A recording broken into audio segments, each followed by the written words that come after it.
अल्लाहुम्मा सल्लि अला मुहम्मदिन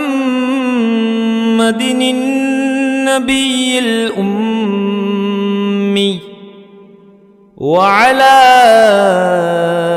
आलिहि वसल्लिम तस्लीमा।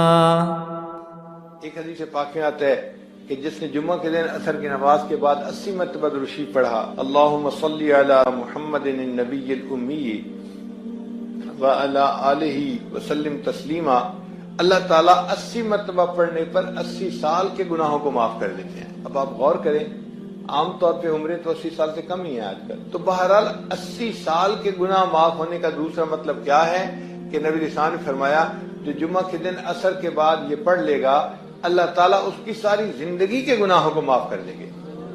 आप बताइए ये कितना सस्ता सौदा है।